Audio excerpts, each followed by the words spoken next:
ये कहानी ढोलकपुर गांव की है।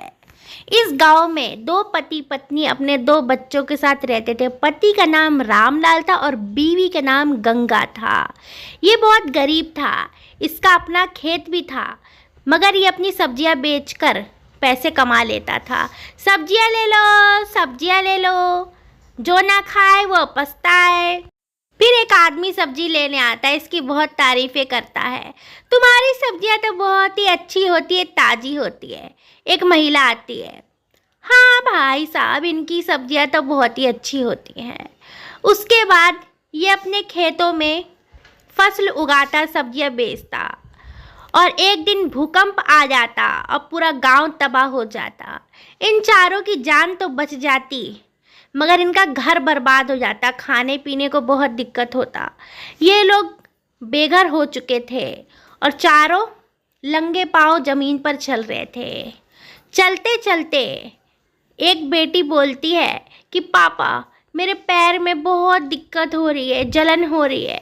दूसरी भी बोलती है, तो पिता का दिल पिघल जाता है। बोलता है कि इन दोनों को हम दोनों गोद में ले लेते हैं। फिर धूप में इन दोनों को लेकर चलते हैं।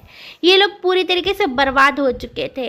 यहाँ तक कि पति पत्नी के पैर में भी जख्म हो गए थे चलते चलते। फिर रास्ते में ये पानी पीता पूरा परिवार। उसके बाद कहीं पर ये झोपड़ी डालकर रहने लगते हैं।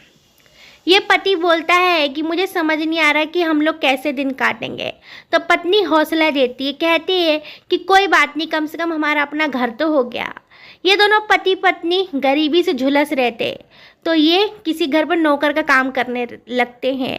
ये अमीर मालिक होते हैं बहुत ही, जिनके घर पे एसी, हर जगह एसी होता है, किचन में भी। ये दोनों यहाँ पे काम करते हैं ताकि घर चल सके, क्योंकि इनका सब कुछ तो बर्बाद हो गया था। एक दिन ये अपनी दोनों बेटियों को भी वहाँ पे ले जाते हैं, और इसकी दोनों बेटियाँ वहाँ पर देखती हैं कि अमीर मालकिन अपने बेटे को कितना कुछ खाने को दे रही है, और ऊपर से एसी लगा है जिस कमरे में से ठंडी हवा आ रही है। ये सब देखती हैं लड़कियां, जो कि उन्होंने एसी वगैरह जानती नहीं थी। तो ये दोनों आपस में कह रही हैं कि कितना खुशनसीब लड़का है कि इतना अच्छा एसी है इसके घर में। मगर वो धक्का मार देता दोनों बहनों को, और इसके माँ बाप पूछते हैं, बेटा चोट तो नहीं लगी तुम्हें? पिता भी पूछता है, चोट तो नहीं लगी? दोनों बोलती है नहीं। मानकिल बोलती है कि अपनी बेटियों को तुम लाई हो, एसी खाने की तुम्हारी औकात नहीं है, एसी की हवा। तुम अपनी बेटियों को ले जाओ यहाँ से, नहीं तो मैं नौकरी से तुम दोनों को भी निकाल दूंगी। मगर ये नौकरी नहीं छोड़ते हैं। बेटियाँ बोलती है कि पापा, हमारे घर में भी एसी हो सकता है ना? तो पिता निराश रहता है। बीवी कहती है कि मैं जुगाड़ करती हूँ। कंबल को पानी में डुबोती है और खिड़की पर टांग देती है, तो बच्चियां खुश नहीं होती, कोई हवा नहीं आती है।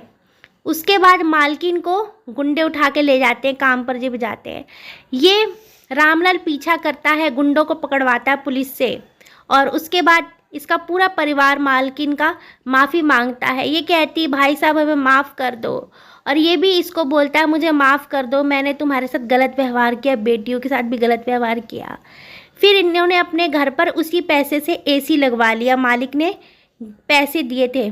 उसके बाद ये बच्चियां खुश हो जाती है, बोलती है पापा एसी लग गया, पूरा परिवार खुश हो जाता है।